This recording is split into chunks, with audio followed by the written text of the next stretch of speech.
بسم اللہ الرحمن الرحیم۔ السلام علیکم ناظرین، مولانا جلال الدین رومی کی حکایات کے سلسلے کے ساتھ حاضر خدمت ہیں۔ آج کی حکایت کا عنوان ہے زہر قاتل مشورہ۔ ایک دفعہ حضرت موسیٰ علیہ السلام نے فرعون سے کہا، اے فرعون، تو اسلام قبول کر لے کہ اس کے عوض تیری آخرت تو بہتر ہو ہی جائے گی، مگر دنیا میں بھی تجھے 4 نعمتوں سے نوازا جائے گا۔ تو علی الاعلان اس بات کا اقرار کر لے کہ اللہ تعالیٰ کے سوا اور کوئی خدا نہیں، وہ بلندی پر افلاک اور ستاروں کا پستی میں جن و انس شیاطین اور جانوروں کا پیدا کرنے والا ہے، پہاڑوں، دریاؤں، جنگلوں اور بیابانوں کا بھی خالق و مالک ہے۔ اس کی سلطنت غیر محدود ہے اور وہ بے نظیر و بے مثال ہے۔ وہ ہر شخص و ہر مکان کا نگہبان ہے، عالم میں ہر جاندار کو رزق دینے والا ہے، آسمانوں اور زمینوں کا محافظ ہے، نباتات میں پھول پیدا کرنے والا اور بندوں کے دلوں کی باتوں کو جاننے والا، سرکشوں پر حاکم اور ان کی سرکوبی کرنے والا ہے۔ فرعون نے کہا، وہ 4 چیزیں کون سی ہیں؟ آپ علیہ السلام مجھے بتلائیں، شاید ان عمدہ نعمتوں کے سبب میرے کفر کا شکنجہ ڈھیلا ہو جائے اور میرے اسلام لانے سے سینکڑوں کے کفر کا کفل ٹوٹ جائے اور وہ مشرف با اسلام ہو جائیں۔ اے موسیٰ علیہ السلام، جلد ان نعمتوں کے متعلق بیان کرو، ممکن ہے کہ میری ہدایت کا دروازہ کھل جائے۔ حضرت موسیٰ علیہ السلام نے حکم الہی سے فرمایا، اگر تو اسلام قبول کر لے تو پہلی نعمت تجھے یہ ملے گی کہ تو ہمیشہ تندرست رہے گا اور کبھی بھی بیمار نہیں ہوگا۔ اپنے خانہ تن میں تعلق خداوندی کا ایسا خزانہ دیکھے گا جس کو حاصل کرنے کے لیے تو اپنی تمام خواہشات نفسانیہ کو مرضیات الہیہ کے تابع کرنے کے لیے مجاہدات میں جان تک دینے کو تیار ہو جائے گا۔ اس سے جو دولت تجھے ملے گی وہ رشک ہفتے اقلیم ہوگی۔ خواہشات کے ابر کو پھاڑنے کے بعد مہتاب حقیقی کا نور تاباں مست کر دیتا ہے۔ اے فرعون، جس طرح ایک کیڑے کو ہرا پتا اپنے اندر مشغول کر کے انگور سے محروم کرتا ہے، اسی طرح یہ دنیا حقیر تجھے اپنے اندر مشغول کر کے مولا حقیقی سے محروم کیے ہوئے ہے اور تو کیڑے کی طرح لذائذ جسمانیہ میں مصروف ہے۔ تیسری نعمت تجھے یہ عطا ہوگی کہ ابھی تو ایک ملک کا بادشاہ ہے، اسلام لانے کے بعد تجھے 2 ملک عطا ہوں گے۔ یہ ملک تجھے اللہ تعالیٰ سے بغاوت کرنے کی حالت میں ملا ہے، اطاعت کی حالت میں کیا کچھ عطا ہوگا، جس کے فضل نے تجھے تیرے ظلم کی حالت میں اس قدر دیا ہے کہ تو اس کی عنایت وفا کی حالت میں کس درجہ تک ہوگی۔ اور چوتھی نعمت یہ ملے گی کہ تو ہمیشہ جوان رہے گا اور تیرے بال بھی کالے رہیں گے۔ یہ باتیں سن کر فرعون کا دل بہت متاثر ہوا۔ اس نے حضرت موسیٰ علیہ السلام سے کہا، اچھا میں اپنی اہلیہ سے مشورہ کر لوں۔ اس کے بعد وہ گھر گیا اور حضرت آسیہ رضی اللہ تعالیٰ عنہ سے اس معاملے پر گفتگو کی۔ حضرت آسیہ کا جواب مولانا روم نے بڑے پیارے انداز میں بیان فرمایا ہے۔ فرعون نے اپنی بیوی آسیہ سے جب یہ ماجرا بیان کیا تو انہوں نے کہا، ارے اس وعدہ پر جان قربان کر دے، کھیتی تیار ہے اور نہایت مفید ہے، اب تک جو وقت گزرا ہے سب بے فائدہ گزرا ہے۔ یہ کہہ کر وہ زار و قطار رونے لگی۔ پھر انہوں نے کہا، تجھے مبارک ہو، آفتاب تیرا تاج ہو گیا۔ حضرت موسیٰ علیہ السلام نے تیری برائیوں کی پردہ پوشی کی اور تجھے دولت باطنی دینا چاہتے ہیں۔ گنجے کا عیب تو معمولی ٹوپی چھپا سکتی ہے، مگر تیرے عیوب کو تو حق تعالیٰ کی رحمت چھپانا چاہتی ہے۔ میری تو رائے یہ ہے کہ تجھے کسی سے مشورہ کرنے کی ضرورت ہی نہیں تھی، تجھے تو اسی مجلس میں فوراً اس دعوت حق کو خوشی خوشی قبول کر لینا چاہیے تھا۔ حضرت موسیٰ علیہ السلام نے جو دعوت تمہیں دی ہے کوئی ایسی ویسی بات تو نہ تھی جس میں تو مشورہ ڈھونڈتا پھر رہا ہے۔ یہ تو ایسی بات تھی کہ سورج جیسی رفیع المرتبہ مخلوق کے کان میں پڑتی تو سر کے بل اس کو قبول کرنے کے لیے آسمان سے زمین پر آ جاتا۔ اے فرعون، یہ عنایت تجھ پر خدا کی ایسی ہے جیسے ابلیس پر رحمت ہونے لگے۔ یہ حق تعالیٰ کا معمولی کرم نہیں کہ تجھ جیسے سرکش اور ظالم کو یاد فرما رہے ہیں۔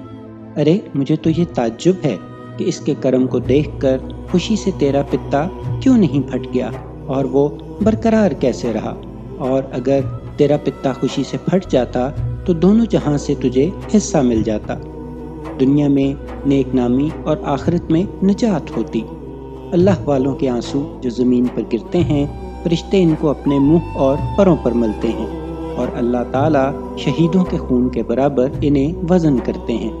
حضرت آسیہ نے فرعون سے کہا، تو پس و پیش نہ کر اور ایک قطرے کو فوراً بہا دے اور اپنے نفس کو جھکا دے، تکبر کے باعث اعراض نہ کر، تاکہ دریائے قرب حق سے تو مشرف ہو جاوے۔ دولت عظمیٰ اس قطرے کو ملتی ہے جسے خود سمندر طلب کرے۔ یہ تجھ پر نہایت ہی شفقت ہے کہ تجھے اس اصرار کے ساتھ بلایا جا رہا ہے، دریائے رحمت خود تجھے بلا رہا ہے، تو کیوں دیر کرتا ہے؟ جلد اپنے آپ کو ان کے ہاتھ فروخت کر دے۔ اگر تو بے دست و پا ہے، اپنی ذاتی صحیح سے اس دریا تک نہیں پہنچ سکتا، تو اپنے آپ کو حکم موسیٰ علیہ السلام کا بالکل مطیع کر دے۔ جن انعامات کا تجھ سے وعدہ کیا جا رہا ہے تو ان پر بدگمانی مت کر، انہیں فریب و دھوکہ مت سمجھ، بلکہ ان انعامات کو جلد حاصل کر، تاکہ تو کہیں غلط بینی سے دھوکہ کھا کر برباد نہ ہو جائے۔ اپنی گردن خدا کے سامنے جھکا دے، اس کی بشارت سے خوش ہو جا۔ کب تک سرکشی کرتا رہے گا اور گردن تکبر سے اونچی رکھے گا؟ توقف مت کر، جلد محبوب حقیقی سے مل جا۔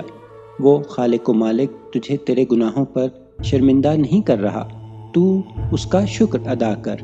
خدا تجھے اپنے فضل سے اپنے تک رسائی کا راستہ دے رہا ہے، تو دوڑ کر جا۔ دیکھ تو صحیح اے فرعون، اس قدر تیرے کفر عظیم کے باوجود اس کا اکرام تجھے کیوں کر قبول کر رہا ہے؟ کیا یہ انعام اور عطائے شاہی قابل قدر نہیں؟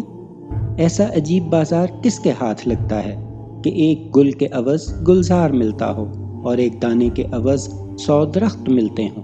اس سوز و گداز کے ساتھ حضرت آسیہ نے رغبت دلائی کہ جلد از جلد وہ رجوع اللہ کرے۔ فرعون نے وہی الفاظ پھر سے دہرائے، اچھا ہم اپنے وزیر حامان سے بھی مشورہ کر لیں۔ حضرت آسیہ رضی اللہ عنہا نے کہا، اس سے بیان نہ کرو، وہ اس کا اہل نہیں، بھلا اندھی بڑھیا بادشاہی کی قدر کیا جانے؟ نااہل کے وزیر بھی نااہل ہوتے ہیں، ہر شخص اپنے ہم جنس سے ہی مشورہ لینا پسند کرتا ہے۔ الغرض فرعون نے حامان سے ساری باتیں کہہ دی اور اس سے مشورہ مانگا کہ اب مجھے کیا کرنا چاہیے۔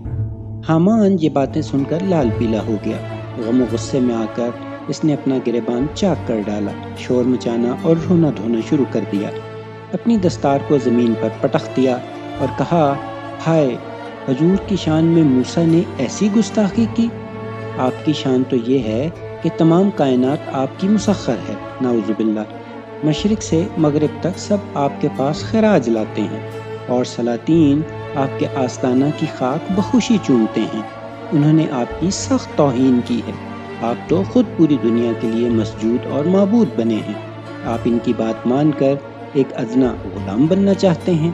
اگر حضور آپ کو اسلام کی دعوت قبول ہی کرنا ہے تو پہلے مجھے ہی مار ڈالیے، تاکہ کم از کم میں آپ کی یہ توہین اپنی آنکھوں سے نہ دیکھ سکوں۔